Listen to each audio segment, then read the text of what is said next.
өргөмэн үзүүлж байна.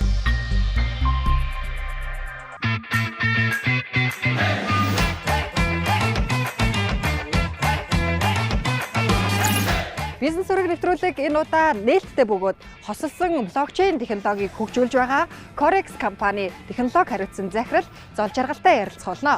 Блокчейн технологи нь олон бизнесүүдэд хөгжих боломж олгож байгаа суур технологи дэд бүтц юм.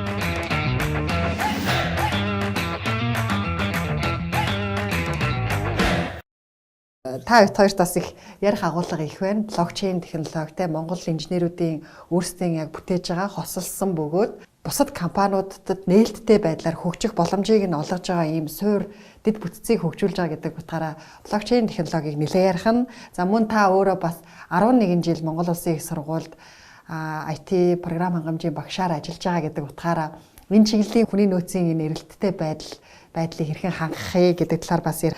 Тэр ийм гурван агуулгын хүрээнд нэлээд ярих нэ.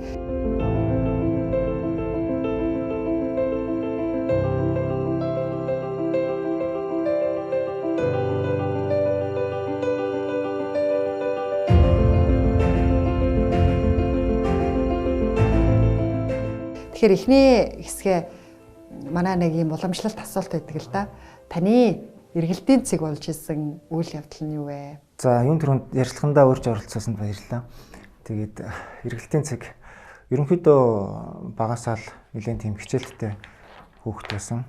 За, тэгээд их сургуульд сураад төгсөөд тэгээд тэндээ сонирхолтой байгаа судалгааны чиглэлээр нэлээд удаан ажиллаад тэгээд доктор хамгаалаа 2017 онд доктор хамгаалаад тэгээд тэр хооронд ер нь бол доктор хамгаалаа 2018 оноос л би ер нь яг IT-ийн бүтээгдэхүүн хөгжүүлэх одоо бизнес рүү гэх юм их сургуулийн орчноос бизнесийн орчин руу бизнесийн хантай харьцаж эхэлсэн.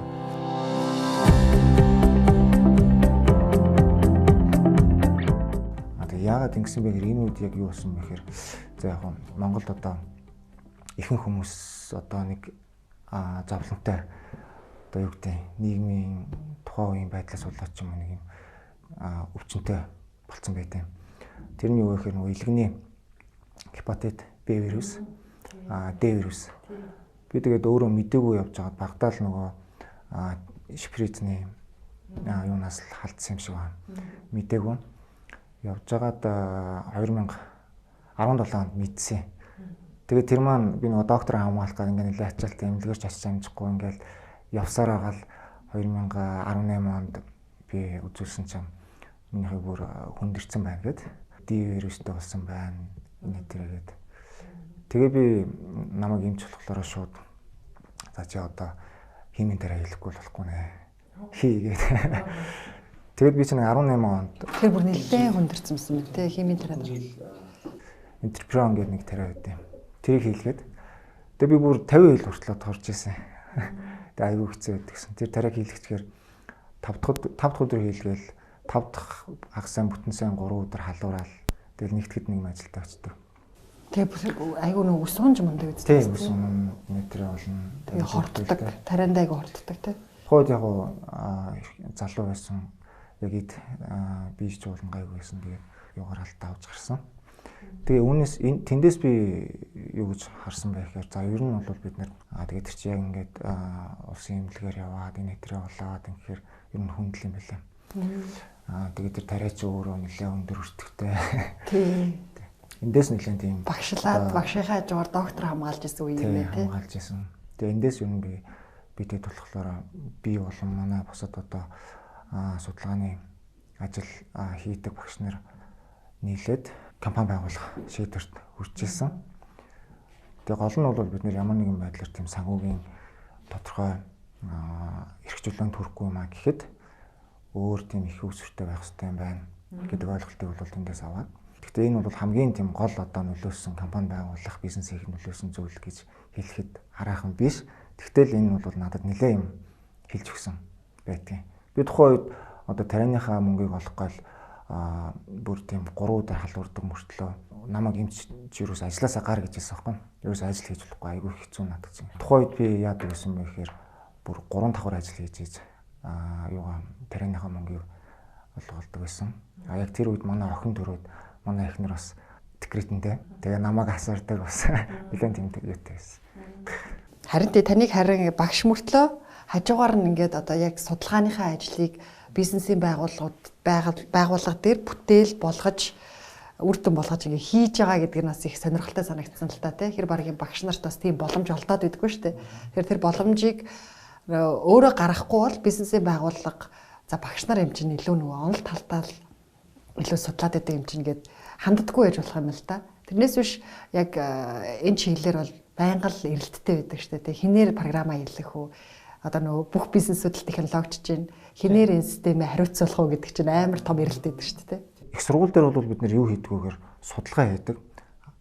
Онол эсвэл судалгаа хин нэг компани хийж чадахгүй байгаа судалгаа хийн. Тэр судалгааг бүтээгдэхүүн болгох нь өөрөө бизнесийнхний инженерүүдийн хийх ажил байгаа байхгүй. IT-ийн технологи бол өөрөө яадаг вэхээр хангалттай гадаадд ч байна те. Судалгаагаа хийгээд аль хэзээний бүтээгдэхүүн болцсон юмнууд open source хэлбэрээр хангалттай байдаг те.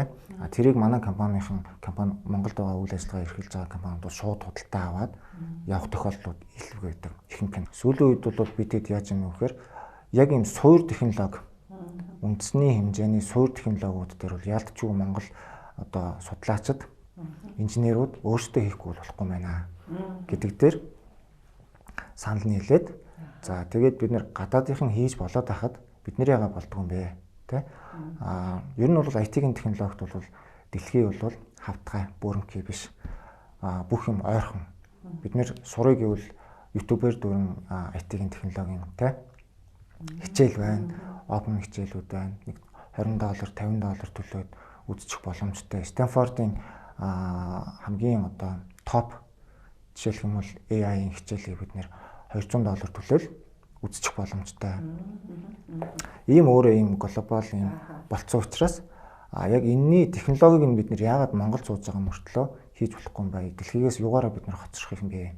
Тэ гэдэг үднэс бид нэр одоо нөгөө судалгааны ажлуудаа судалсан юмудаа бүтээгдэхүүн болгоё. Бүтээгдэхүүн хийж үзье. Яг бизнесийг ашиглуулж үзье гэд. Тэгэл ерөнхийдөө явж байгаа да. За тэгэхээр танаа яг гол одоо компани гол онцлог бол бусад компани бизнесүүдийг хөгжих боломжийг хангасан тийм ээ. Одоо суур блокчейн технологи хөгжүүлж байгаа гэсэн яг өөрсдийн Монгол инженерүүдийг хөгжүүлж байгаа тийм ээ. Тэгэхээр блокчейн технологи гэдэг нь яг юу юм? Энэ үг бол одоо аль хэдийн танил болж л байна л да хүмүүст те сүүлийн үед нөгөө крипто зах зээл хөгжсөн болохоор крипто зах зээлийн онцлог өөрөө блокчейн дээр суурилагдсан гэл. Гэтэ яг ямар технологи байгаад идэгий. За манад байгаа coin болон exchange-ууд ардаа блокчейн үнэхээр холбогдсон юм уу гүм үү гэдэг ийм асуултууд гарч ирсэн. Тэр блокчейн технологи гэдэг нь яг юу юм бэ? Ер нь бол блокчейн технологи нь өөрөө одоо энэ крипто болон exchange эднэр чинь суур технологи те яг суур нь хэрвээ блокчейн байхгүй байсан бол эднэр байх гарч ирэх боломжгүй гэж байна. Хамгийн энгийнээр тайлбарлах юм бол блокчейн нь төвлөрсөн бус дэд бүтцийг үүсгэх ийм суур технологи юм. Нарийн техникийн одоо математик заавар криптовалютын криптографийн алгоритмууд гэдэг юм дээр суурилдаг л да. Тэгэхээр тэрийг бид нэр ярих юм бол нэлээд их хугацаа орох учраас хамгийн энгийнээр бол одоо бид нэр юу гэж тайлбарлаж болох вэ гэхээр блокчейнд нэгдэж байгаа этгээд тоглогч бүгдөө дундаа нэг юм зөвшөлтсөлт хүрээд нэг юм протоколыг тогтож авдаг юм. Ийшээ нэгтгэж байгаа бол энэ протоколыг дагнаа, энэ гэрээг дагнаа гэдэг. Тэр нь сүүлийн үед бол смарт контракт гэж нэрлэдэг даа. Тэгээд яг энийг хүлээн зөвшөөрч байгаа бол та нар энэ сүлжээ байгаа даа. Сүлжээнд ороод ирээ. Тэгээд тэр хамгийн гол юм нь болохоор дархсан гэдэг нь хин нэгэн тэрийг бүтнээр нь эзэмшээд байгаа биш. Дэлхийн нийтээр ингээ байгаа бүх одоо тоглогч нар хамтдаа хөгжүүлдэг гэсэн үг. Хамтдаа хөгжүүлдэг гэсэн. Яг л энэ улс орон шиг гэсэн санаа шүү дээ. За тэгээд тэр хамтдаа хөгжүүлэхийн тулд тэрий чинь болохоор нэг нь ингээд монополда те ингээд байхгүй. Бүгднийхэн шийдвэрээр явдаг. Дархсан гэхээр хэдэн мянган тоглогчдын дээр орж ирдэг. Хэдэн 100 мянган тоглогчдын дээр орж ирдэг. Зарим хэсэг нь за бид нар боллоо гэж гараа явхад тэр систем дарахмал учраас ажиллаж л байдаг. 1-2 нь гарлаа гэхэд байж л байдаг. Хамгийн том давуу тал нь болохоор энэ нэгдүгээр, хоёрдугаар болохоор тэр зөвшөлтсөл гэдэг юм л хамгийн чухал байдаг.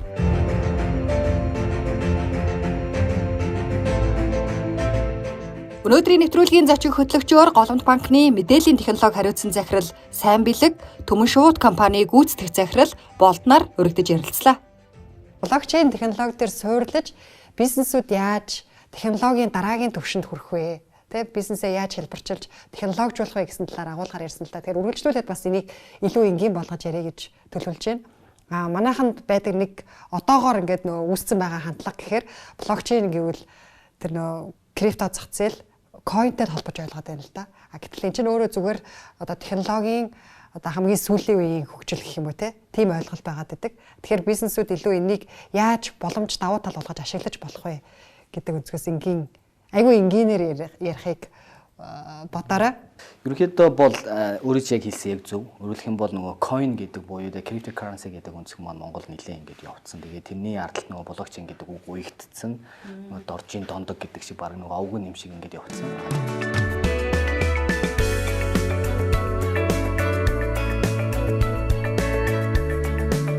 Блокчейн маань өөрөө салбар голохгүйгээр маш олон давуу талуудыг олох болж байгаа. Зөвхөн одоо энэ cryptocurrency гэдэг өнцгөр биш.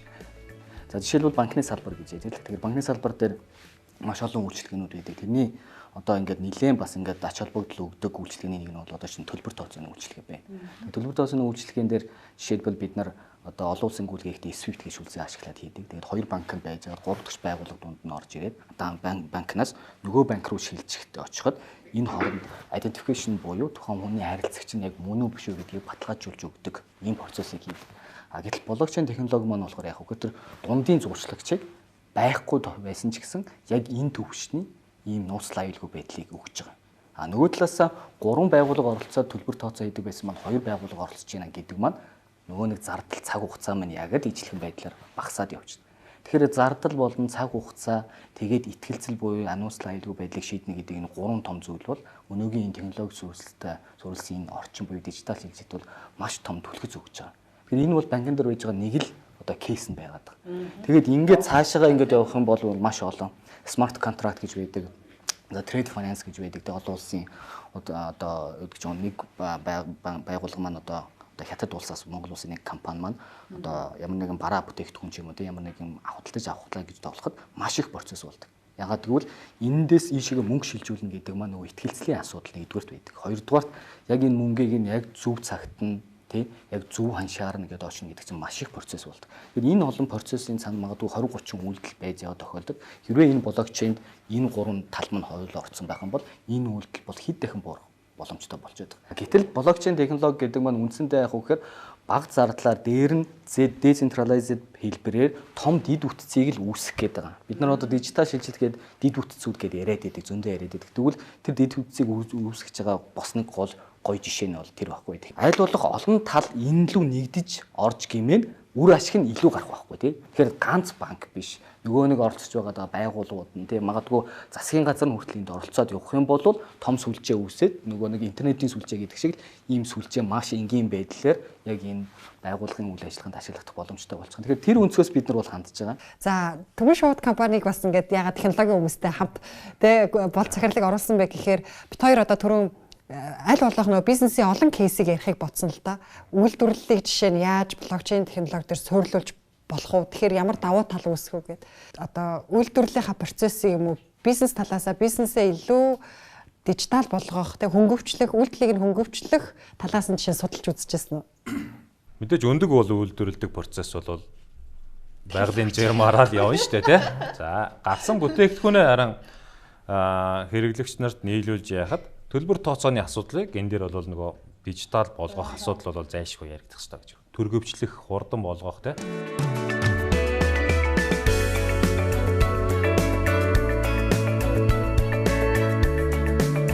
Энэ бол одоо зөвхөн манай компанийн жишээн дээр биш, Монголын бүх олон компаниудын жишээнд холбогдох жишээнүүд. Үйлдвэрлэгч бүтээгдэхүүнээ үйлдвэрлээд дамжуулан борлуулагч буюу одоо дэлгүүр тий одоо бөөний төвүүдэд хүргэж өгдөг. Тэгээ бөөний төв бол бүтээгдэхүүнийг худалдаад хэрэглэгчнээс мөнгө тэр дороо авсан ч гэсэн үйлдвэрлэгч нарт бол мөнгөний бол тэр дор нь өгдөггүй. Бас ингээд тодорхой хугацааны гэрээний дагавар өгдөг тий. Энэ бол яг одоогийн нөхцөлд бол бид нэр хүчин төгөл төр мөрдөгдөж байгаа гэрээний асуудлаар энэ хийгдэж явж байгаа. Энийг одоо блокчейн дээр ингээд төлбөр үйлдвэрлэгч нар нь хохиролтой байна тий. Яг тэрийг бол бид нар өөрсдөө хүлээмж ширж байгаа. Яг гэвэл тэр дэлгүүрээр худалдуулахын тулд одоо бид нар иймэрхүү асуудлыг бол мөнгөө дараа нь авна гэдгийг хүлээмж ширж байгаа. Дэлгүүрч гэсэн бас яг тэрийг тэр дор нь яг одоохондоо бол өгөх одоо программын хувьд ч гэдэг юм уу тэр нэг айгүй хэцүү байгаад байна л да тий.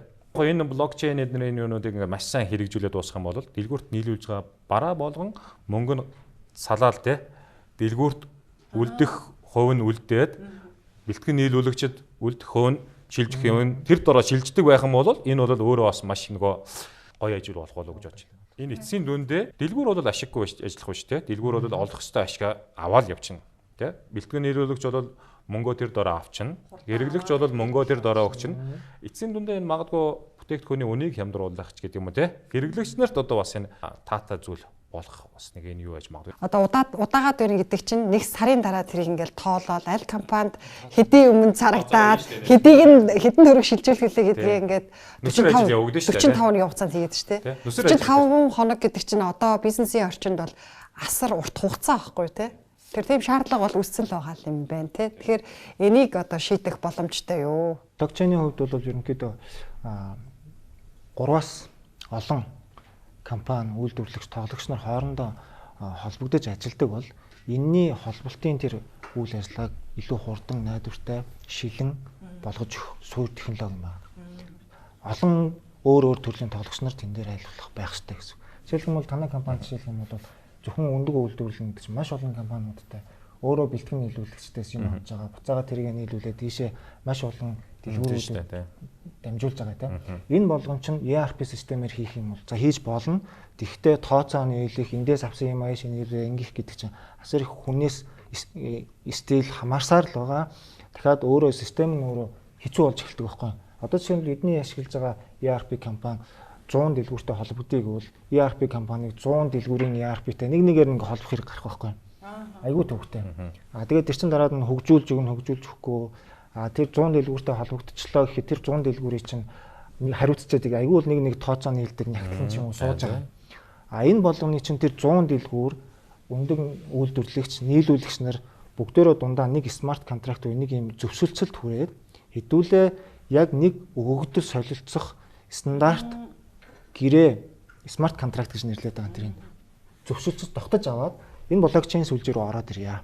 Тэгэх юм бол эдний компани ERP системээ 100 компанитай холбохгүйгээр блокчейний нэгэн юм сервер асаагаад зөвхөн тэрнтэйгээ л ажиллана. Тэгэнгүүт үлдсэний дээр бусад мэдээллийг бусад компаниудад хүргэж өгөх ажлыг нь блокчейн өөрөө хийчихнэ. Давуу талтай болж байгаа шүү дээ. Тэгэхээр бэлтгэн танай компани өөрөө юм нийлүүл татаж авч байгаа бол тэрийгэ бүгднийг нь блокчейнээр шийддэг. Өөрийнхөө түгээж байгаагаа бас блокчейнээр шийдэг. Ангингүүт энэ компани чинь өөрөө ганцаараа блокчейн систем хөгжүүлэх боломжгүй болчихж байгаа байхгүй. Яг тэгвэл нөгөө 100 дэлгүүр чинь тэрэнд нэгдэхгүй бол ямар ч ашиггүй байхгүй. Одоогийнхоороо байгаа л байна гэсэн. Тэгвэл одоо ингээд жишээ нь Төмөн шууд компани нийлүүлэгч харилцагч 100 компаниг нэг блокчейн дээр ингээд нэгдээд тэр смарт контрактаа зөвшөөрөөд орё гэвэл хугацаа хэдийн хугацаа орох вэ? Тийшээ шилжих процесс. Одоо бидний ярилцлагыг сонсож бол орох систем байна гэдэг ингээ орё те хэдийн хугацаа төсөв шаардлагатай бол энэ бол одоо шууд шилжээгээ шилжчихгүй л те. Эхлээд хамгийн одоо өргөн хэрэглэгддэг одоо түрүүний төлбөр тооцоо эсвэл нэг тооцоо нийлдэг юм эхлээд оруулчих. Баг багаар явах боломжтой бол ер нь шат шатаар л явах хэрэгтэй гэсэн. Хэцүү юм бол байхгүй. Нэг блокчейнийхаа системийг үүсгэж авчих юм бол дараад нь тэн дээр ямар нэгэн үйлчлэг хийхэд бүр илүү хялбар болж өгнө. Бид нар програма 100 програмтай өөрийнхөө эзэмшдэг програмыг 100 айлын компани програмтай холбох гэжсэнээс зөвхөн блокчейн дээр смарт контрактаа үсгээл тэрнтэйгээ харьцаа явуулчихаар илүү хурдан болчихж байгаа дараагийн давуу тал нь. Жишээлбэл зүгээр банкны жишээн дээр ч юм уу зээл авлаа гэхээр зээлийн гэрээ байгуулаад заавал нотаратор ордог жишээлээ тий. Нотаратор орно гэдэг нэг ажил яваад байна шүү дээ. Хийлэгдэх газрын аал, үйл хөдлөл бүртгэлийн газар ч гэдэг юм тий. Яг энэ юун дээр бол үнц нь бий болдгоо ажлыг тэгсэн мөртлөө маш их мөнгөөр хийгддэг ажил тий. Жишээлбэл энэ бүртгэлийн ажил гэдэг чинь бол хэцүү ажил байгаа шүү дээ. Тэр чинь үйл хөдлөлийн газар бүртгүүлнэ. Энийг одоо жишээлбэл бас энэ блокчейнээр бас шийдэж болох уу? Бүрэн болно тий. Жишээлх юм бол нотаратор ингээд заавал тамга даасныг хүчин төгөлдөр гэж үзэхгүйгээр блокчейн яг энэ блокчейнд ингээд орсныг хүчин төгөлдөр гэж үзнэ гэх юм бол тэрүүгээр бүх мэдээлэл. Тэгэл нотарат гүгээл те тэр чинь хоорондоо бие биегэндээ юм л баталгаажуулж байгаа нэг хэлбэр шүү дээ те. Одоо бид нэр дижитал Монгол болох гэдэг байгаа шүү дээ. Уг нь бол тий. Яг саяын тэр нөгөө дижитал Монгол гэснээс одоо блокчейний бас нэг хэрэглэн нэм нөгөө нэг одоо бидний нэршил занснаар бол нөгөө иргэнээ таних, хэрэглэгчээ таних гэдэг концептээр бас их хэрэглээ байгаа даа. Тэгээ KYC гээд Know Your Customers гэдэг концепт байгаа шүү дээ. Тэн дээр бол маш их бас давуу талууд байгаа даа. За бид нар ингээд ямар нэгэн байдлаар банкны харилцагч болохоор бүртгэж авдаг. Тэгээ регистрийн дугаар нь юу, овг нэр нь юу, хайг нь юу ингээл бүртгэж авдаг. Дахиад нэг банкнд очихоор дахиад тэрийг хийнэ. Дахиад магадгүй номер эсвэл төмөн шууд дээр очихоор дахиад тэрийг хийж байгаа. Гэтэл энэ чинь тусдаа ингээд маш олон тийм илүү зардлууд, бүртгэлүүд тэгээд аль нь ч зүв юм те зарим энд магадгүй энд бид нэр энэ сонгон хайрхан дөрөвд байсан хүн энэ бүртгүүлэгтээ хаанвал дөрөвд очиж байгаа байхгүй. Тэгэхээр энэ он ч одоо мөн ч юм уу биш ч юм уу бараг л тэгж явна. Тэгэхээр блокчейн технологид орсноор тэр бүртгэлүүдийг бид нар нэг болгосоор магадгүй манай энэ юм Монголч гэдэг ч юм уу те ийм том хэлсгээр хараад тэр нэг дор орох юм бол яг тэр бүртгэлийг нь бол тэндээс нь хараад дорж ийн юм бэ, энд дорж чи юм бэ, ингээд үйлчлэгийг үзүүлчих гэдэг энэ процесс бас их явах боломжтой болчиход байгаа. Тэгэхээр энэ үнцэг бол жишээ нь иргэдэд бас шууд одоо буух үнцэг нь бас давуу талууд их гарах байх. Жишээлх юм бол одоо Дубай хот бол юунд ашиглаж байна вэ гэхээр замын төлбөр хурдны замын ч юм уу те одоо манайд хураадаг шүү дээ те тэрийг хураахта блокчейн ашигласан байна. За блокчейн ашиглаагүй байхдаа яадаг байсан бэ гэхээр хэдэн мянган замын цэг дээрээс төлбөр хураалаа. Тэр хураасныг нь тухайн нөгөө зам тээврийн газар нь яам нь нэгтгсэн тайлан гаргана. Тэрийн дээш нь сангийн яамдаа хүргэн. Тэгээд дээшээгээ ерөнхий сайдын үчидэнд тэндээ хүргэн. Ингэж одоо яг манайх шиг өнөөдрийнх шиг ингэж явхад эцсийн тайлан гаргахад одоо тэр замын хураамжаас хэдэн төгрөг болсон бэ гэдгийг гаргахад 45 хоног байсан. 45. Ингээл цуглуулаад нийлүүлээл дээшээ яваад. Тэрийг блокчейнээр шийдснээр бол 3 секундын дотор эцсийн хэдэн төгрөг болж байгаа гэдгийг гаргаж ирдэг боломжтой болсон. Энэний цаана бол тэгээд тэр хураамжийг цуглуулж чадж байгаа гэдэг чинь төр өөрөө дотроо маш олон аж ахуй нэгжүүдтэй шүү дээ. Тэр аж ахуй нэгжүүд нь тэрийг ашиглахдаа шууд real time-аар ашигладаг. Одоо бол яаж юм нөхөр нэгтгэлээ тайлан гаргалаа хамгийн дээдэл 45 хоногийн дараа очлоо. Дараад нь тэр тайлан өөр нэг төрлийн институт ашиглая гэдэг нөгөө тайлан нэгтгэсний дараа л авдаг те. Тэгвэл блокчейн манайд бол одоо тусдаа бүтц системүүд ашиглаад байна гэсэн үг үү? Тэгэхээр тэр тусдаа байгаа бүтцтэй системүүд одоо бол ингээд хэдэн зуун систем байна те. Тэр хэдэн зуун систем ч хоорондоо холбогдоход аюул төвхтэй байхгүй. Өөр хийцэн. Тэгээд тэрийг хөгжүүлнэ нэтэр те. Төрийн үйлчлэгэнд бол private network-ыг ашиглана. Зөвхөн төрийн компаниуд юм уу те. Тэнд сонирхож байгаа институтууд л оролцоод тэгээ хоорондоо мэдээлэл солилцсон. Public гэдэг нь одоо бол жинхэнэ нөгөө крипто эднэрчлүүчиг гэсэн те. За тэгээд бас decentralized буюу тархамал аппликейшн гэж байдаг. Тэднэрт зориулсан. Хүн болгоно нээлттэй, дэлхийн нийтээр нээлттэй. Ингээд хоёр төрлийн байгаад байгаа. Манайд одоо сая одоо блокчейнд хэрэглэж эхэлж байгаа юу н одоо үзэгдэл нэх юм уу? Крипто дэрх шиг байна те. За 4 coin хэд вүлээ? 4 хөрөнгөний бирж байгаа. Тийм 4 байгаа. 4 coin байгаа те. 4 байна уу 5 байна уу? 5 coin байгаа. Тэр энэ болгон чинь өөрөөсөө цаана блокчейнтэй гэсэн үг. Блокчейнд холбогдсон байх нь ер нь зайлшгүй шаардлага үстэй те. Тэр системээ яаж хөгжүүлж байгаа гэсэн үг вэ? Биржүүд янз бүр. Зарим нь centralized одоо манай exchange үүссэн төвлөрсөн exchange байхгүй юу? Гадны системийг худалдаж авч шүү дээ. Түрээсэлж ашиглаж байгаа гэсэн үг. Зарим нь өөртөө хөгжүүлсэн байгаа, зарим нь түрээсэлсэн байгаа. Тэгвэл зарчмын хувьд болохоор төвлөрсөн байхгүй юу? Төвлөрсөн. Нэг газраас одоо таны газар нэг exchange бүртгүүлээ тэн дээр ингээ арилжаа хийж байгаа шүү дээ. Цаана зарим нь яг нөгөө арилжааныхаа гүйлгээг зарим нь бол блокчейн дээр бичлэл хийж байгаа. Зарим нь хийдэггүй. Блокчейн дээр хийдэггүй. Зүгээр тэр блокчейн дээр гадны блокчейн дээр жишээлх юм бол Ethereum, Binance Smart Chain дээр зарлцсан байгаа блокчейнийг дотоодын centralized буюу төвлөрсөн exchange дээр бүртгээд таны өмнөөс хитвч үсгээд явцдаг байхгүй. Coin-ийн ард болохоор ямар систем байгаа гэсэн үг вэ? Coin-ыг одоо айгүй олон coin бас гарах чил байгаа юм бэлээ. Тэгээд их амархан байт юм уу? Тэгээд ард нь тийм систем нь юу гэдэг юм бэ? Coin бол маш амархан шүү дээ. Coin хийхэд одоо гарах токен гаргахад энд ийм хоёр ойлголт байгаа. Блокчейн систем нь өөрийн тийм одоо юу гэдэг юм өөрийн яг өөрийнх нь үндсэн тийм нэг coin гэдэг юм байт юм. Coin токен хоёр жоохон ялгаатай. Coin гэдэг нь юу вэ гэхээр яг тэр блокчейн системийн өөрийнх нь блокчейнийх нь өөрийнх нь. Жишээлх юм бол биткойн гэдэг блокчейн сүлжээ байгаа. Тэрнийх нь coin нь биткойн байхгүй. Ethereum гэдэг блокчейн сүлжээ байгаа. Ethereum network гэдэг. Тэрний яг өөрийнх нь coin нь болохоор ETH гэдэг coin байхгүй. Тэгэнгүүт токен гэдэг нь юу гэхээр тэр юун дээр Ethereum гэдэг блокчейн дээр смарт контракт гэдэг түрүү нэг зөвшөлдсөн нэг юм бичдэг юм. Тэр нь болохоор токен буюу илүү цахим дижитал хөрөнгийг баримтжуулсан тийм нэг зүйл байт юм. Тэрийг нь токен гэж нэрлэдэг байгаа. Токен. Coin токен хоёр жоохон ялгаатай. Coin-ыг бол ерөнхийдөө мөнгөтэй илүү ойролцоо зохицуулттай гэж ярьдаг юм.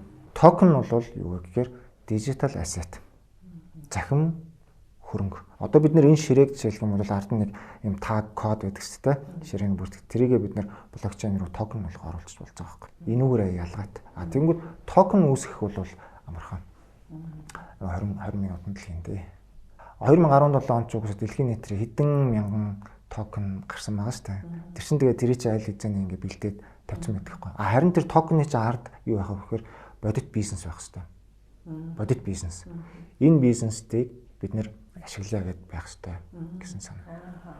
Ягаад энэ нөгөө нэг токен coin гэдэг юмнууд их одоо миний л зөвхөн хард би эдийн засгийн хүн биш. Гэхдээ олгож байгаа давуу тал нь юу гэхээр бид нэр за тэр ICO гэдэг дээр бол юу ярьж ирсэн бэ гэхээр нэг компанид хөрөнгө оруулалт хэрэг боллоо тий. За тэгэнгүүт тэр компани хөрөнгө оруулалт татахын тулд юу хийх вэ гэхээр Android-ийн компаниар үнэлгээ тогтоолгоно. За тэгээ бирж дээр бүртгүүлэн дурын компани хөрөнгөний бирж дээр бүртгүүлж чаддаггүй байхгүй. Айгүй их үйлдэлтэй. Тэгээд айгүй их шатараал ихтэй байгаад байна ш бэлтгэл ажил. За тэгэнгүүт тэд нэр яадаг вэ гэхээр яасан бэ гэхээр зүгээр нэг white paper гэсэн юм бичээд нэг токен гаргаад тэгээд бирж дээр нэг крипто бирж дээр тавьчихж байгаа юм. За тэгэрээгээ тэгээ олон нийтэд сурталчилж байгаа юм. Гэмэгц тийшээ чинь болохоор дурын хүн ороод крипто тэр токен орно крипто валютаар хөрөнгө оруулалт хийдэг байхгүй. Ерөөсөө 20 минутын дотор л тэр бирж дээр одоо бүртгүүлжсэн 20 минутын дотор бид нэр токен үүсгэж чадна. Харин хойно нь яг тийм тодорхой бизнес байх хэрэгтэй. Тэрийг л ялах хэрэгтэй биш авах гэж байгаа хүн бол тийм. Тэгээ бизнес нь явцгүй тийм юм руу нөгөө юуг нь токен худалдаж авчаад нөгөө бизнесийн дампуурангууд алга болонгод нөгөө токен дагаа алга болчихж байгаа байхгүй. Тэгэхээр одоо манайд ингээд ийм өөрсдийн хөгжүүлсэн тусдаа ийм хосолсон ийм блокчейн систем бий болчингууд бизнесүүдэд ямар давуу тал олгож байгаа гэсэн үг юм. Эсвэл бид нар зүгээр мөнгө төлөөд тэр гадны сүлжээг нь ашиглахаас юугаар ялгаатай? Яа. Энд дээр ерөөсө зардлын асуудал байна. Гадны сүлжээг ашиглахаар асар өндөр юутай шимтгэлийн орлоготой байхгүй. Шимтгэл төлөх шаардлага гардаг байхгүй. Шимтгэл төлнө. Нэгт. Хоёр талхлаараа тэр гадны технологиудыг одоо яг за coin гарах бол тустай асуудал. Би тэр талаар нэг тийм ярих дургүй. Нэг сонирхол. Зүгээр яг жинхэнэ утгаараа өөрсдийнхөө одоо enterprise системүүдийг эсвэл яг түрүүний нөгөө Дубайн жишээ шиг те блокчейн хөгжүүлээ гэх юм бол Монголдо ядаж нэг юм зөвлөгөө өгдөг компанитай Монголынхаа сүлжээн дээр явахгүй бол хамгийн гадны сүлжээн дээр аваач гэх юм бол ядаж нөгөө privacy-ны мэдээллийн аюулгүй байдал, нууцлалын асуудлууд үүсч эхлэх байхгүй.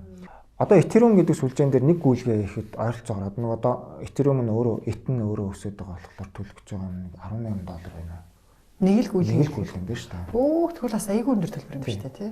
Тэгээд энийг одоо шийдэх гэсэн өөр одоо гадаадын шийдлүүд бол гарч ирж байна л да. Cosmos гэж гарч ирдэн, Solana гэж гарч ирж байна. Ингээ бусад юмуд гарч ирж байна. Асар олон гүйлгээг бид нэр тэн дээр бүртгэх хэрэгтэй байж тээ. Тэр болгонд одоо $1 төлөөд байвал тэр зардал нь яах вэ гэдэг асуудал байхгүй. За. Тэгээд энийг хийх харин тийм амархан байсан уу? Одоо та нар өөрсдөө дангаараа хийж байгаа шүү дээ, тий. Одоо тэр чинь блокчейн гэдэг олон улс даяараа тархсан тэр сүлжээний нэг хэсэг болж хөгжиж байгаа гэсэн үг. Тусдаа өөрөөр яг тэр технологиор өөр системийг бий болгож байгаа гэсэн үг юм уу? Тэр технологиор өөр системийг. Бид эдийн судалгаа бол 2014 оноос хойш эхэлсэн. Маш их судалгаа хийсэн. Хэд хэдэн магистр удирдах хамгаалуулсан тэрний маань үр дүнгуудынд явж байгаа. Бид нэг бүр компани дээр 3 зөвхөн блокчейн судалдаг 3 яг инженер ингээд фул гаргаад тэгээд энэ дээр чинь ингээд 2018 оноос хойш явсан юмнууд бол маш их байгаа.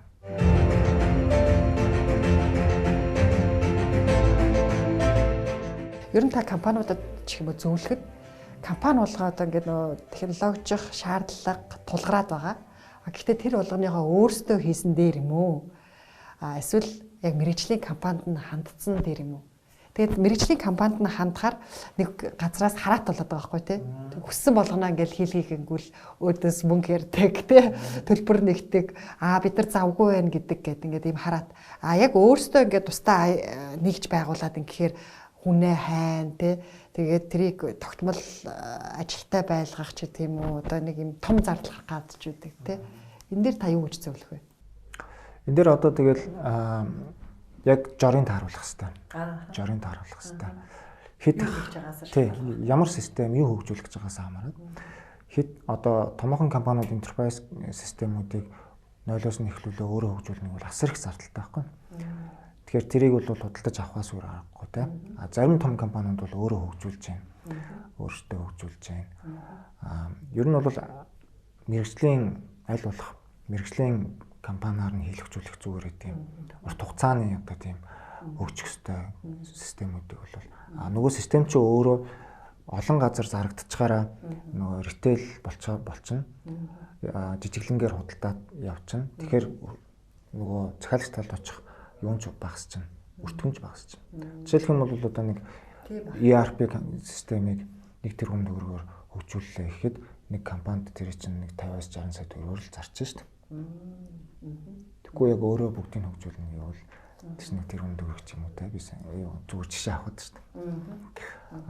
Дахиад юу вэ? Яг нэг өөрийн тийм юник системтэй те айгүй гоё бай гэвэл тэр нь тийм асар том биш те. Нэг дундаж юм бай гэвэл яг өөр дээрээ явж болно. Яг зөв жорын тохиолдол. Тэгтэл нэг тийм юник систем хий гэдэг чинь бас л доотлол баг 10 хүн ажиллах хэрэгтэй болно. Тийм шүү дээ. Тэгээд компаниудад юу зөвлөх вэ гэхээр шүү дээ. Маш сайн CIO-тай болох хэрэгтэй. Тэр нь юу вэ? Тэр нь мэдээллийн технологийн захирал гэсэн үг. Мэдээллийн технологийн захирал. Тэр нь аюу сайн шин дотомд гарч байгаа юм ойлгох хэрэгтэй. Юм ойлгох. Юуг нь компаниас авч явах уу? Юуг нь өөр дээрээ хийх үү? Компанитай харьцахдаа харьцангуй мэрэгжлийн хүн байгаад тэрийг нөгөө захиалагч компаниудтай яаж ярих вэ гэдгийг шийдэх хэрэгтэй. Тэгээд тэр компани дээр байгаа IT-ийн бүтээгдэхүүн чинь өөрөө нэг юм юутай ноён нуруутай ингээ нэг хааш цаашаа явчихгүй нэг жанжин шугамаа барих хэрэгтэй шүү дээ. Тэрийг ингээ чиглүүлээд ерөнхий алсын зорилгоо чиглүүлээд тэрэндээ тохирсон бүтээгдэхүүнүүдээ хөгжүүлдэг. Маш сайн CIO-тай болох хэрэгтэй гэсэн үг. Гэхдээ бол яг хөндлөнгөөс харахаар энэ талд нөгөө уламжлалт дараагаар бизнес хийдэг хүмүүс нь ингээл яваал идэг. Энэ технологийн компаниуд салбарын чинь манай Монголд бол аюу сайн хурдтай хөгжөд байгаа байхгүй юу. Тэгэд энэ хоёр уялдаж өгөхгүй байх уу гэж бас хараад байдгийг. Айл хэдийн эдний энэ уламжлалт дараагаар энэ талд хөгжөөд байгаа бизнесүүдийг энэ хоёр уулзчил маш хурдан тэр технологиг ашиглаад дараагийн шатанда гарчих боломж нь уг нь байна гэж хараад байдаг. Энийг уулзуулдаг хүн чинь л тэр мэдээллийн технологийн захирал одоо тийм зөвлөх тийм компаниуд байхгүй юу? Захиралгүй газрууд олон байна. Тийм. Тэгэхээр одоо захиралгүй тийм community-д нэгдээд байнгын юм үйл ажиллагаатай байгаа тий. Та нарын хувьд бас гадагшаа програма экспорт хийх юм байлаа шүү дээ. Тэгэхээр манай Монгол инженеруудын хийсэн програм хөгжүүлэлт нь ямар давуу талтай байгаад бас экспортоор авах боломжтой байна гэж харж байгаа вэ? Дан ганц програм хэмжээг ганцаараа гаргах биш, хамтрагч байгууллагуудтайгаа зөв нэмэлт үйлчлэгээтэй зөв гаргаж байгаа юм. Тэрийгэ дагуулаа санхүүгийн бүтээгдэхүүн үйлчлэгээ үзүүлж байгаа. Тэрийгэ зөвхтаа програм хэмжээ гаргаж байгаа. Поктортойгоо хамтраад гэсэн үг үү? Тийм. Орчин нөхцөл яг ижил байгаа байхгүй юу? Хаашаа гаргаж байгаа лээ? Эхний ээлжинд бол Киргиз руу гаргаж байгаа. Тэнд одоо Америкаас нэг програм авчираад ажиллуулахад орчин нөхцөлд тохирохгүй шал өөр програм хангаж байгаа гэсэн үг. Тэгэхээр бидний энд байгаа програм хангаж авчихад илүү тохиромжтой ижил түвшний хөгжилтэй улсууд учраас. Орчин нөхцөл гэдэг нь одоо хөгжил ойролцоо, хүн амын бүтцээс ойролцоолоо гэсэн үг үстэй тий. Экспортоо өшөө тэлэх төлөвлөгөө байгаа юу? Тэлвэл бас ямар аль орнууд ойрын хугацаанд экспорт хийх боломж харагдаж байна? Дараагийнх нь бол бид хэд яг Казахстан руу судалгаа хийж байгаа юм. Казахстан руу судалгаа хийж байгаа. Нэгт хоёр болохоор бид хэд блокчейний хөгжүүлэлтийг нэлээд судлаад өөрсдөө гэсэн тийм white label зарж болох үйлчлэгээ бас бэлтгэсэн байж байгаа. Эхлээд ямар ч байсан Монголдо тэрийг нутгшуулаад ажилуулах тий.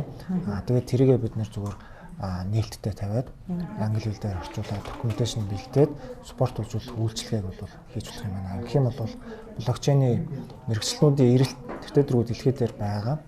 Бид нар ийшээгээ үйлчлэгээ үзүүлж болох юм байна гэдэг юм бол харагдаж байгаа. Нэвтрүүлгийн хамтран ажиллагч Тэрийн банк.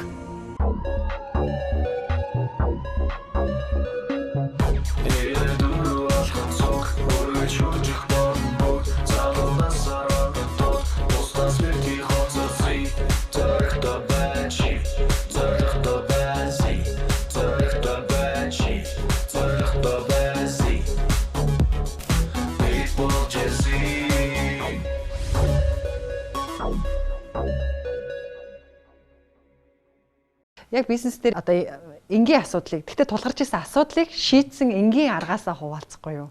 Яг бид нар одоо жишээлбэл ковидын үед одоо гэрээсээ ажиллах тий зайнаас ажиллах одоо энэ нөхцөл одоо энэ хүмүүс тулгарж штэ тий компаниуд бид нар ч гэсэн бас яг тэр юу бол байна. Яг манайх нөгөө үйлдвэрлэл худалдаа гэдэг ингээ явахлаар чинь яг нөгөө бийчилж ажиллах хэвээр хүмүүс бас байгаа. Тэд нар бол айлшгүй бийчилж ажиллахаас арга үйлдвэртээ ажиллаж байгаа хүмүүс зайнаас ажиллах боломж байхгүй тий. Худалдаа түгээл тэд нар хийж байгаа хүмүүс бас хэрэглэгч нартай харилцагч нартай бүтээгдэхүүнээ хөргөж өгөхөөс аргагүй. Зүгээр төлбөр тооцооч гэдэг юм уу одоо энэ хүний нөөц гэдэг нь санхүү гэх мэт иймэрхүү улсууд бол дандаа нэг одоо гэрээсээ ажилладаг болсон. Тэгээ энийг бол бид нар яг сая нөгөө IT зонтой хамтраад үүлэн технологи дээр програма байрлуулад тэгээ хүмүүс болохоор одоо энэ дэр л манайхан одоо энэ ковидын үед бол гэрээсээ ажиллаад ажил бол одоо ингээд юу яваад байгаа. Одоо таслахгүйгээр ингэ явж байгаа. Төлбөр тооцооч маш чухал байгаа шүү дээ. Тэгээ одоо жишээл заавал борлуулагч нартайгаа борлуулалтын ажилчдтайгаа санхүүгийнхэн чинь хоорондоо уулзахгүй ч гэсэн шууд одоо бүх програм юунууд нь болохоор үүлэн технологиор шийдэгдээд борлуулсан бүтээгдэхүүнүүд нь хаана ямар авлага үүссэн байна, ямар төлбөр тооцоо орсон байна гэдэг нь бол нөгөө програм дээр нэгтлэн мод хүртгэлийнхэн програмтайгаар хамт ингээд шийдэж байгаа. Яг энэ бол бидний зүгээр сүүлд одоо энэ үйл хийсэн нэг одоо IT чиглэлийн нэг томоохон ажил гэх юм уу да. Ер нь угаасаа нөгөө ковидоос шалтгаалаад одоо хүний нөөц ингээд хоёр нөхцлөөр ажиллах шаардлагатай болоод байна шүү дээ тий. Зарим гинт ингээд хатуу хөлөөрөө тогтоолол бол гэрээсээ ажиллахад бүрэн боломжтой байх нөхцөлийг компаниуд хангацсан байх ёстой л байна л да тий. Тэгсэн чинь нэг ийм асуудал гарч ирээд байсан. Тэрийг одоо жишээ нь танах яаж шийддэг юм? Гэрээсээ ажиллаж байгаа нөхцөл тухайн ажилтны бүтээмжийг яаж хянах вэ? Гүйцэтгэлийг яаж хянах вэ гэсэн. Тэгэхээр энэ бол бас их л одоо компани болгоод тулгарсан асуудал байх ёстой. Магадгүй танаад ч гэсэн тулгарч байгаа бах тий. Манайх ч яг нэг юм битсэн юм уу материалаа шийдэх бол ингэж байгаа. Нөгөө нэг яг сая шиг мэдээж дахиад нөгөө итемийн мөнгө цэнгэлэлт гэдэг юм уу хэмээр заавал хүн явуулах ёстой гэдэг нэг хэсэг кейсүүд байгаа даа. За тэрийг хасчихъя гэж бод. Хасчаад за ремотоор ажиллах боломжтой хүмүүсийн хүний нөөцтэй холбоотой бүтээмжийг яаж хэмжих үү гэдэг агуулгууд байгаа шүү. Тэгэхээр тэн дээр бид нар бол нөгөө анзаарсан зүйл хоёр зүйл байгаа тийм хийж чадах юм бол. Тэгэхээр нэгдүгüүрх нь болохоор яг үгээр task oriented болгох, айлуулах ажлуудаа. Өөрөөр хэлэх юм бол хэмжихүүц төвшөнд байх болох тийм. Тэгэхээр зарим ажил бол хэмжихүүц төвшөнд байдаг. Зарим ажил бол нөгөө нэг судалгааны ажиллаж одоо нэг судалж байгаа л нэг юм гарна гэдэг тийм. Тэгэхээр айлуулах task oriented болгож хуваах тэр ажлыг яг тухайн нэгжийн одоо удирдах байгаа ахлах нь юм уу захирал нь манлайлан хийх ёстой болчихж байгаа. Тэгэхээр тэр тухайн ажилтны одоо нэгж дээр авч үзэх юм бол ажилтны бүтээмж нь хэр байх уу гэдэг нь тухайн ахлах ажилтан эсвэл захирлын манлайлал саяын дээр task oriented болох гэдгээс хамаарч байна. Хоёр дахь хийж чадж байгаа юм нь соёлын асуудал. Соёл гэдэг нь үнэхээр нөгөө гэртээ байгаад одоо яг ингээд 8 цагаа ч гэдэг юм за бүтэн 8 яг тухайн ажил 8 цаг биш юмаа гэхэд 24 цаг дотроо 8 цагта яг нөгөө даагдсан азуурлал хийх ёстой гэдэг юм соёлын асуудал байгаа даа л да. Тэгээд task oriented бол ингээд ахлах захирлуудад ингээд хийгээд хилээд даалгавар өгөхөөр болчих. Гэтэл саяын соёлын асуудлыг бол бас үүргэхэд бас нэлээд хүндрэлтэй байгаа даа. Тэгээд ялангуяа нөгөө одоо манай монголчууд ч бас яаж амьдардаг вүлээ те бүгдээрээ л ингээл нэг өрөөнд ингээл зарим тохиол ихэнх тохиол ингээл байдаг те тэр тохиолдолд бол ажиллахад бол үнэхээр хүндрэлтэй асуудал. Тэгэхээр тэр бол нөгөө хувийн соёл, хувийн өөрийнх нь зохион байгуулалттай холбоотой ажлууд руу ороод байгаа. Тэрнээс технологиор бол бүгдийг хангаад өгчөөд байгаа. Одоо ингээд төмөн шуудынхан маань хэллээ те бүр ингээд бүх юм боломжтой клауд дээр тавьдсан. Ингээд манайх чинь клаудаар тавьж байхад төмөн шуудынхан маань тавьсан байгаа байхгүй те. Технологи ингээд өндөр ашигладаг мөртлөө гэж. За яг хөө банк өөрөө нөгөө сүлжээ нь байсан болохоор болж байгаа л. Тэгэхээр технологийн юмнууд бол хангалттай болоод байна. За яг хөө ингээд муу юм бодох юм бол бас нэг юмнууд байдаг нөгөө скриншот хийдэг юмнууд. За нөгөө технологи тавьсан ч гэсэн ингээд 10 минутанд ингээд юу үзэж ийн гэдэг ингээд скриншот хийж бас боломжууд байдаг. Гэхдээ одоо ингээд чи компьютер дээр гэрээс ажиллаж ийн гэж байгаа шүү дээ тий. Тэгээд скриншот хийнэ гэдэг чинь дэлгэцэн дээр нь юу харагдаж ийн гэдгийг 10 минутанд нэг авчдаг байхгүй. Тэгэхээр ингээд дэлгэцэн ингээд хөдлөхгүй байгаа дахин бол 10 минутын өдрөөр гэдэг юм тий. Яг тэр бол муу одоо арганууд гэх юм уу тий. Одоо ятсан арга тий. Гэтэ тэр тэгж бол нөгөө хүний бүтээмжийг бол явахгүй нь ойлгомжтой. Тэгэхээр бидний юу бол хоёр үндсэн юм дээр л илүү төвлөрсөн. Task oriented болгох, нөгөөтгөө соёл өөрчлөх гэдэг зүйл. Тэгээ бидэд бол нөгөө task oriented бол байх юм байна. Соёлыг бол хийх ёстой байна гэж ойлгоод байгаа. Тэрийг юунтэй вөхөр одоо ковид гээд дуусчаад дараа нь хүмүүс бүгд ажилд ирэхгүй нь ойлгомжтой. Ягаад гэвэл баг чанартай ажилтнууд хэрвээ ажил дээр ирэх юм бол ажиллахгүй гэдэг өнцгөрөө бас орж ийн яг нэг үг хэлэх тий. Тэгээ 2 3 газар зэрэг ажиллах гэдэг ч юм уу. Эсвэл орчин тийм байгаагаас хамаарна ч гэдэг ч юм уу тий. Энэ бол дэлхийн нийтийн юм агуулга багш юм. Тэгэхээр тийм агуулга байгаа болохоор бос соёлыг бас нөгөө нэг хүмүүжүүл ингээд суулгахгүй бол энэ ганц task oriented дээр ч бас явахгүй юм байна. Ягаад тэгэхээр task oriented юм ямар нэгэн процесс юм уу, ямар нэгэн автоматжуулалт юм уу, ямар нэгэн юм байхад хүн өөрөө л юм өөрийн нөгөө нэг сэтгэлгээний дотроо оруулж өгөхгүй бол ямар нэгэн арга болдог тий. Ямар нэгэн арга болтон тийм дотор. Тэгэхээр тэрийг нөхөнд бол бид нэлээд соёл руу бас илүү төвлөж ажилтдаг юм гэсэн тийм бодлууд бас их байна. Нэг компани дээр нэвтрүүлсэн асуудал шийдсэн нөө аргаасаа хаваалт. Санийх дээр яасан бэ гэхээр ажилчтай 30-30%-аар нь хуваагаад тэгээ 7 хоногт ээлжлүүлээд эхний 30% ажил дээр ирнэ. Дараагийнхаа 30%-т ерөөсөө огт таарлаж болохгүй шүү. Уулзаж болохгүй шүү. Эренгүүтээ хоорондоо тэр чинь угаасаа ажлын нөгөө нэг байрны 60% нь алга болчихж байгаа шүү дээ. Эренгүүтээ за яг хуу лифт ньютон таарлалтай гоос эренгүүтээ зайгаа бариад нөгөө үлдсэн 60% дээрээ тараад суу. Үлдсэн 60% нь гэрээсээ ажиллана. Тэгээд энэ дээр болохоор бидэд гэрээсээ ажиллаж байгаа болон ер нь манай компани соёл болохоор софтверийн компаниуд ялангуяа story point гэдэг task oriented явдаг байхгүй. Энэ нь ч одоо Америкт байгаа хүн манад жишээлбэл ажиллаж байдаг байхгүй. Таскыг өгсөн, үнэлээ өгчтэй. Нэг одоо story point нь тэдэн төгрөг гэл болоо. Тэгэх юм бол глобалаар ингээ ажиллаад идэх байхгүй. Шууд бэлэн гүйцэтгэлийн урамшуулаад байна шүү дээ. Гүйцэтгэлийн үнэлээд тэр хүн үнэхээр сайн байх юм бол 3 дахь одоо өөр компанид ингээд ажиллахгүйгээр манад байгаа ажлаа ингээд илүү гаргаад цалингаасаа илүү гаргаа хий. Тэрнийхээ хэмжээгээр гүйцэтгэлээрээ цалингаа. Одоо тэгэхгүй бол ялангуяа мэдээллийн технологи төр бол нэг хүн бол 3-4 ажил хийх боломжтой байхгүй тийм. Энэ тэгдэг ч хүмүүс маш их байдаг. Бид нэр тэрийг мэддэг учраас бити өөр юм руу яваа те. Гэт тэр хүндээ илүү гүйцэтгэгчүүл дараагийнх нь юм өгөөд ахна шүү дээ.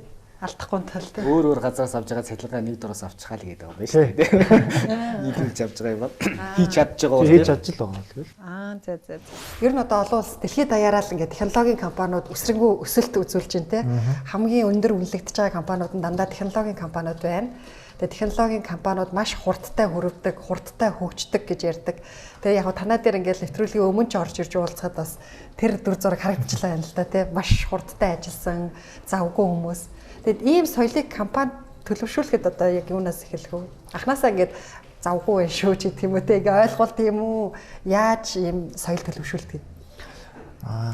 Энэ бол яг баг хамт олонны л асуудал. Одоо анх энэ компани эхлэхдээ бид хэд одоо өөртөө код авчаал шүн болтол суугаал ингээл эхэлж байгаа байхгүй. Тэнгүүд хажууд сууж байгаа хүн чинь яг тэрэнд нь усаал.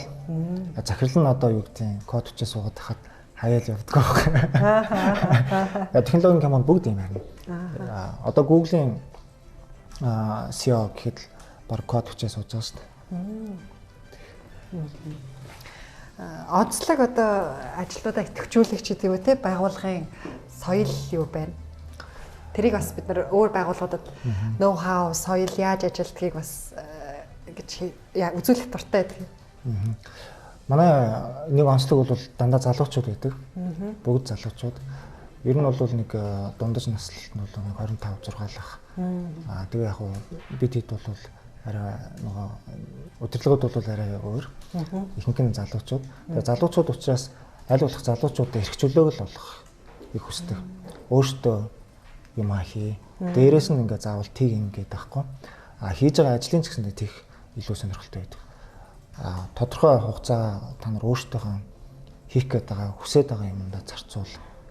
Энэ дээр ч бид нэр одоо янз бүрийн одоо цалин юу гэдэг тийм юм тавихгүй. Шинээр орж ирж байгаа хүмүүсээс За ийм олон юм байна. Чиглэл байна. Аль руу нь хандах вэ? Аль руу нь чийж өгөх гэж өөрөө сонго. Яг ингээд ажлын байранд тухайлж хүн их авдаг байхгүй манайх. Хүн ирлээ сонирхлыг асуугаал. Ингээд ороод ирсэн хүн өөрөө илүү сонирхолтой ажилдаг. Эмэгтэйчүүдээс нэлээд байна те. Бас кодчж байгаа инженерүүд. Дандаа код бичнэ, софтвер инженерүүд. Бидэд бас нөгөө сүүлийн үед мэдээллийн технологи дээр эмэгтэй оюутны нэлээд орж инженерүүд их орж ирж байгаа. Яг бэлтгэгдэж байгаа. Тэгээ эмэгтэй хүний бас давуу тал байна шүү дээ. Юмд няхуур, нямбаа ханддаг. Тий.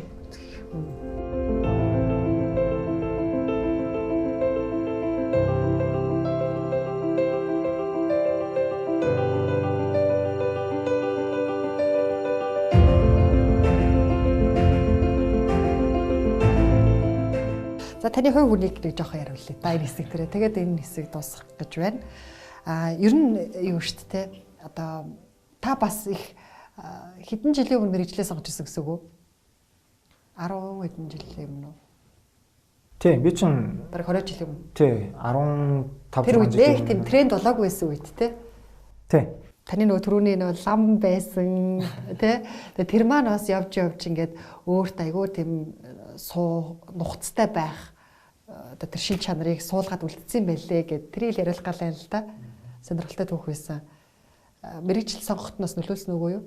Би чинь одоо нэг тийм гоц годрод байхгүй юм.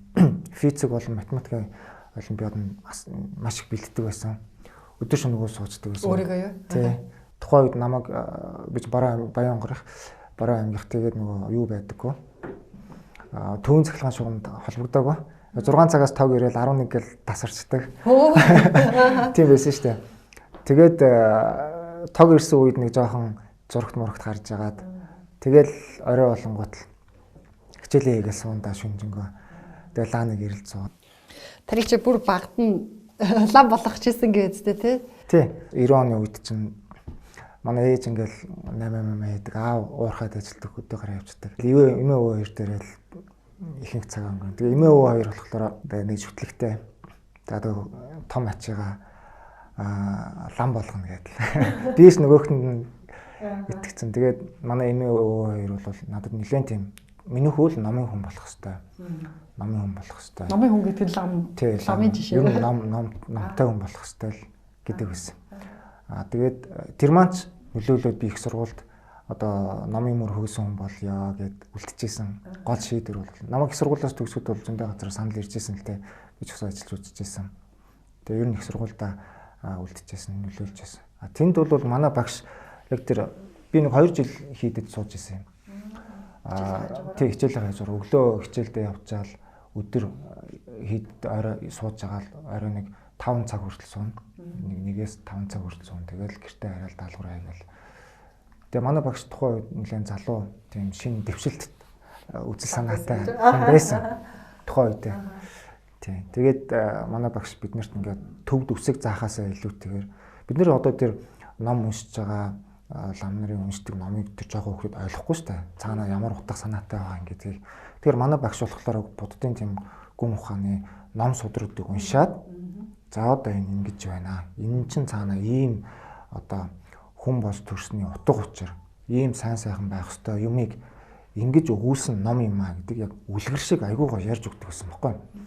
Тэгээд та нарын одоо буддын одоо гүн ухаан гэх юм уу? Би тэрийг бүр сайн яахгүй л дээ, мэдхгүй л дээ. Тэгтэл манай багшийн хэлснээр бол буддын гүн ухааны хамгийн одоо мөн чанар нь өөрийгөө ялан дийлэх байт юм аа. Та нар энд ингээд нэг 4 цаг суухдаа ингээд жамбатал суугаа те юмаа уншиж чадахгүй байна гэдэг чинь өөрийгөө ялан дийлэхгүй байна. Том болоод амьдрал та нарт яг л энийг шаарддаг юм аа. Тэргээ тэгээ шууд ингээ хэлэхэр ч хүүхд ойлгохгүй шүү дээ. Манай багш маань айгүй гоё тийм үлгэр дом юм. Угаасаа буддын тэр ном судруудыг орчуулах юм бол цаана яг тийм байдаг байхгүй. Тэгээд бид нар чинь хамгийн эхлээл Эрдэнийн сан Субашид гэх монгол хэл дээр маш сайхан зохиол байгаа шүү дээ. Тэрийг ингээ хууц болгоно уншуулдаг. Эрдэнийн сан Субашидыг одоо би хүүдэж гэх уншуулдаг. Тэр бол асар гоё зохиол байхгүй. Тэр буддын гүн ухаантай холбоогүй л дээ. Тэгтээ яг тийм юунуудыг өгүүлсэн. Тэгээ багш маань шат бүрээр нь ингээд тайлбарлаж өгдөг. Тийм байсан. Тэгээд тэндээс бол айгүй тийм юмыг харах үнцэг нэлээд өөрчлөгдсөн, нэлээд хэрсүү болсон. Тэгээд одоо өсвөр насны хүүхдүүд сэтгэл хөдлөл ихтэй янз бүрийн юм байдаг. Надад бол ерөөсөө тийм их байгаагүй. Тэгэхээр бас айгүй зөв сургалт болж байсан биз дээ. 2 жилийн хугацаанд 11-2 та хүүхдэд сууж үлдсэн байна гэхээр. Тэгэхээр ер нь бас юу юм шиг бай те. Хүүхдийг бас хүүхэд юм чинь болоогүй юм чинь гэхгүй багаас нь тэгж өвөө эмээгийн тэр юу бол тэр сургуультай уулдаг бол айгүй зөв болж зөв төлөвшөл болж үлдсэн биш. Заавал тэр мэрэгжил болж үлдэхгүй ч гэсэн. Тэгээд та миний хүн номын хүн болох ёстой шүү гэдгийг өөрт нь ингээд бүр итгүүлчихэр чинь хүн яг тэрэндээ итгээд надад тийм чадвар байгаа, тийм боломж байгаа гэд өөрийгөө бүр улам цааш нь хөгжөөдлөд явдаг юм шиг байгаа юм. Тэгээ би чинь тэр зөвхөн хийдэд суугаасаа гадна манай багш нь айгүйх ном уншигдаг байсан. Тэгээд тухайн үед бас манай аймагт нэг ном эрдэм аян гэх нэг аян болдог байсан. Тэгээд хүүхдүүд ном уншаа тэрийг ингэ тэмдэглэл хөтэлдэг. Би тэгээд нэг улиралд жижигэн номнууд уншаад нэг хүүхдийн номнууд уншаад нэг 250 гаруй ном уншсан байсан. Нэг улиралд. Тий. Тэгэл өдөрт 2-оос 3-ыг уншина. Уншихтаа тэрийг нөгөө би уралдаанд орж байгаа учраас нөгөө заавал тэмдэглэл хөтлөх ёстой. Тэгээ нэг хүснэгт гаргацсан. Тэгээ тэмдэглэлээ ингээ хөтлөнө. Өдөр болгон. Тэгээ багштай нөгөөхөө аваачиж үзүүлнэ. Тэгээ багш гар үсэг зорно. Тэгээд дуусаад нөгөөхийгөө уралдаанд явуулдаг. Тэр бас их нөлөөсөн. Тэгээ одоо та анзаарах юм бол ялангуяа програм инженерүүд хүмүүстэй уулзах юм бол дандаа муу талаас нь ярина. Тэгчүүл яах юм? Ингэчүүл яах юм? Хэрвээ өөрөө дандаа бодож ажиллаа хийж байгаа болохоор тий. Өглөө 8 цагт тусна орой 1-2 цагийн хооронд шөнийн. Шин сууз код чинь хинхтэй. Төвлөр цөөн. Өглөө бос мөгцөө автобус эсвэл таксигаар явахыг хичээдэг. Эсвэл алхдаг. Тэр үедээ гар утсан дээрээ төдөлөс бүртгэждэг. Тэгээд тэрийг хийгээл явчихна. Нэг юм дээрээ маш сайн төвлөрөх. Сүүлийн үед тэр помодоро гэдэг техникийг би жоохон уртсгсан хугацаатаагаар ашиглаж байгаа нэг цагийн хугацаатаагаар. Тэгээ нэг юм руу нөгөө програм бичиж байгаа ч юм уу юм төвлөрцөө үед бол жоохон уртаа үйл зүгээр юм л. Тэгээ нэг 3 помодоро явчихд бол болчдөг. Одоо блокчейнтэй холбоотой Ethereum virtual machine-ыг тайлбарсан нэг тийм ном уншиж байна. Англиар. Байгууллагын засаглалын гэрчлэгээ болгодог. Тим сургалтын цус. Төвлөрч суудаг. Маш сайн төвлөрч чаддаг. За хоёрт тамхи татахгүй, арх уухгүй, юус огт уудаггүй. Гуравт товч өгөөд тодорхой ярихыг хүсдэг. Амралтын өдрүүдээр би ч нөгөө давхар ажил хийдэг учраас хагас санд ажиллана. Заавал ажиллана, бүтэн ажиллана. Бүтэн санд гэр бүлтэй хүүтэйгээ охинтойгоо нэлээ юм ярих хүсдэг та. Их л юм ярина. Салхинд заримдаа гарч чадна, заримдаа гарахгүй тэгэл. Ойрын хугацаанд олон нийттэй харилцах дээр илүү хөгжүүлэе гэж бодож байгаа. Бас нэг програмчлалыг сураад явж байгаа. Тэр одоо ур чадвар гэвэл Rust гэдэг програмчлалыг сурж байгаа. Гэр бүл. Бусдаар бол явахтай тэгэл байдаг л их сургууль сураал боллаа гэл байдаг л зүйлстэй. Түрүү ярьжсэн те энэ салбарт хүний нөөц айгүй эрэлттэй байгаа. Айгүй дутмаг байна. Сайн инженерүүдийг аль компани болгол авахыг бодож байна. Гэтэл тийм олон төгсөлт байхгүй байна те. Манайд нөө ажил хайж байгаа хүмүүс айгүй их байдаг шүү дээ. Тэсэр нөгөө талдаа ажлын байр нь айгүй их байгаад байдаг. Тэгээ энэ хоёрын хооронд зааг үсчин гэхээр ажил энд нөгөө дандаа одоо эрэлдэхгүй ажлын байр мэрэгжил сонгоцсон хүмүүс байгаа байх шиг байгаа. Энд нь эрэлттэй байгаа нь яалчгүй шинэ зах зээлийн трендийг дагаад шинэ гарч ирж байгаа ажлыг мэрэгчлэлтнүүдийг хайгаад байгаа хэл та. Тэгэхээр би бас дээр өмнө бас яг энэ чиглэлийн мэрэгжлийн үедээ ярилцж байхад хөрвөх боломж байдаг. Тэ одоо код бичиж сурах боломжтой. Шал өөр мэрэгжлийн хүн 2 жилийн дотор хөрвдөг дэр гэж ярьж илээ л дээ. Тэгэхээр ер нь энэ бэлтгэх сургалтууд ер нь хэр байдаг. Одоо би 4 жил ингээд мэрэгчлээ сураад төгссөн. Гэхдээ за ер нь миний мэрэгжил эрэлттэй биш юм байна. IT-ийн програм бичдэг хүн болъё ч гэдэг юм уу те. Тэгээ 2 жилд үнэхээр хөрвөх боломжтой юу? Ер нь суурь сайтай бол болно. Мэдээллийн технологи бол IT-ийн чиглэлээр эрэлт бол асар их байгаа. Компани болгон нягтлантай байдаг шиг компани болгон одоо IT-ийн мэрэгчлэнтэй болцоо шаардж байгаа. Тэгэхгүй бол тэр компани явахгүй байна тийм.